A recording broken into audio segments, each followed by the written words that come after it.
আগামী দিন আমরা আজ থেকে শুরু করলাম সঠিক তৃণমূল কংগ্রেস, পুরনো তৃণমূল কংগ্রেস যারা আমরা আছি, আমরা মমতা ব্যানার্জির থেকে দল করি, কোন নেতার থেকে না, অভিষেক ব্যানার্জির থেকে দল করি। সেই জন্য আজ থেকে আমডাঙ্গার বুকে আমরা শুরু করলাম পুরনো তৃণমূল কংগ্রেসের সংগঠন আছে কি নেই সেটাই আমরা প্রমাণ করে 26-এ লড়াই আমরা দেখিয়ে দেব। যেই টিকিট পাক 50-60 হাজার ভোটে লিড দিয়ে 26-এ পরিবার করব। এই বলি আমার বক্তব্য এখানে শেষ করছি। ধন্যবাদ। জয় হিন্দ, বন্দে মাতরম। তৃণমূল কংগ্রেস জিন্দাবাদ, মমতা ব্যানার্জি জিন্দাবাদ, অভিষেক বন্দ্যোপাধ্যায় জিন্দাবাদ। যদি বলে অমুক জায়গায় যাওনি কেন, অমুক জায়গায় যে গিয়েছে তা বলবো না। তৃণমূলের কংগ্রেসের পতাকা যেখানে ডাকবে সেখানেই কিন্তু আমরা যাব। এক শ্রেণীর মানুষ তৃণমূল কংগ্রেসের একটা নেতা শ্রেণীর আছে, তারা শুধু কাঠিবাজি চালিয়ে যাচ্ছে এখনো। তারা শুধু এর মধ্যে ওর লবি বাতারও সৃষ্টি করছে। আপনারা লবিকে বন্ধ করুন। আগামী 26 আসছে, এই 26-এর বিধানসভা ভোট, সেই কথাটা মাথায় রেখে আপনার দলকে শক্তিশালী করুন। দলকে যদি শক্তিশালী না করবেন তাহলে তৃণমূল কংগ্রেস কর্মীরা যদি অবহেলা করেন, দল কিন্তু শক্তিশালী হবে না। আমরা এক ধরনের নেতৃত্ব আছি, যেমন আমি নিজের কথা বলবো না, কোন নাম উদ্দেশ্য করে বলবো না। এক শ্রেণীর মানুষ যারা তৃণমূল কংগ্রেস কর্মীদের গুরুত্ব না দিয়ে আইএসএফ বিজেপি কর্মীদের গুরুত্ব দেয়, সেই নেতাগুলো চিহ্নিত করা দরকার।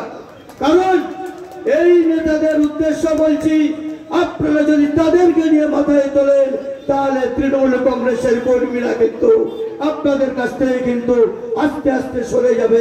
আপনাদের নেতা, বিকল্প নেতা কিন্তু তারা বেছে নেওয়ার চেষ্টা করবে। এই কথাটা আমি আজকে এই রক্তদান শিবিরের মঞ্চে দাঁড়িয়ে বললাম, কারণ আক্ষেপের সঙ্গে বললাম। এমন আমরা চোখে দেখছি যেটা না বলে থাকা যাচ্ছে না, তাই আজকে বললাম। কারণ আমি চাই তৃণমূল দল সারা পশ্চিম বাংলায় যেভাবে শক্তিশালী হয়ে উঠছে দিনকে দিন, আমরা আমডাঙ্গায় প্রত্যেকটা পঞ্চায়েত আমরা যেন আমাদের ক্ষমতায় থাকে। আজকে মরিচা পঞ্চায়েত আমাদের হাতছাড়া হয়েছে। কেন হাতছাড়া হলো তার জবাব কিন্তু আমাদের তৃণমূল কংগ্রেস কর্মীদেরকেই দিতে হবে। এইটা কিন্তু বলছি, কারণ লবি যদি সৃষ্টি না থাকতো মরিচা পঞ্চায়েত কিন্তু তৃণমূল কংগ্রেসের হাতছাড়া হতো না।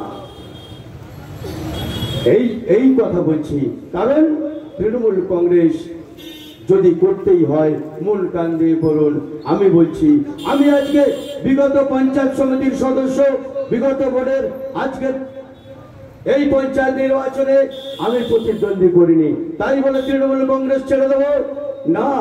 আমি তৃণমূল দলকে ভালোবাসি, তৃণমূলের জন্মলগ্ন থেকে তৃণমূল কংগ্রেসটা করি। আজকে সেই তৃণমূল কংগ্রেস যখন মাথা চাড়া দিয়ে উঠছে, আমি এই তৃণমূল কংগ্রেস ছাড়বো না। আমি তৃণমূল কংগ্রেসের সাধারণ বুথের কর্মী হয়ে থাকবো, কিন্তু তৃণমূল কংগ্রেস ছাড়বো না। কারণ আমরা মাননীয় মুখ্যমন্ত্রী মমতা ব্যানার্জির আদর্শে তৃণমূল কংগ্রেস দলটা করতে এসেছি। কারণ আজকে সারা বাংলা তথা ভারতবর্ষ জুড়ে যার নামে যার ধানে সারা ভারতবর্ষ তথা বিশ্ব জুড়ে যে নামটা রূপে সারা জাগিয়ে ফেলছে, প্রত্যেকটা মানুষের মুখে মুখে একটাই নাম, মমতা ব্যানার্জি। সেই মমতা ব্যানার্জির দলটা ছেড়ে অন্য দল করব না, অন্য দলে যাব না। যারা স্বার্থান্বেষী তৃণমূল নেতৃত্ব আছে তারা দলে টিকিট না পেলে অন্য দলে চলে যাবে। কিন্তু আমি আজকে দাঁড়িয়ে কথা বলে যাচ্ছি, আমি কোনোদিন তৃণমূল কংগ্রেস ছেড়ে অন্য কোথাও যাব না। এ কথাটা বললাম কেন? বিগত ভোটে কিন্তু এই ধরনের খেলাও হয়েছে, ওই জন্য আজকে এই কথাটা বললাম। তাই আমার মঞ্চে আরো বক্তা উপস্থিত আছেন, তারা বক্তব্য রাখবেন।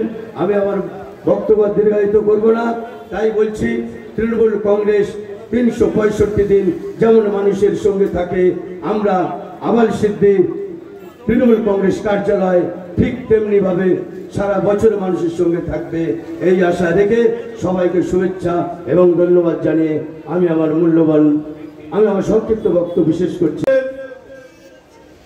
বিশেষ একটা জায়গায়, সেই জায়গাটা হলো রক্তদান শিবির। সমাজ উন্নয়নের কাজ। এটা আপনারা কোনো ফালতু জায়গায় আসেননি, আপনারা গর্ববোধ করবেন বা করছেনও এখানে এসে পৌঁছে। তো আমি বলবো যারা সকলে রক্ত দিয়েছেন তাদেরকে আমি সকলকে ধন্যবাদ জানাই, আর যাদের দেওয়া হয়নি তাদেরকে একটু তাড়াতাড়ি রক্তটা দিয়ে দেওয়ার জন্য বলবো, যেহেতু আমাদের হাতে সময় খুবই কম। মূল বক্তব্যে আসি। এখানে অনেকে রাজনৈতিক বিভিন্ন বিষয় নিয়ে আলোচনা করেছে, তাদেরকে সকলকে ধন্যবাদ জানাই। আমাদের মধ্যে ইতিমধ্যে উপস্থিত হয়েছেন মাননীয় এমএলএ সাহেব সোমনাথ শাহ মহাশয়। আমরা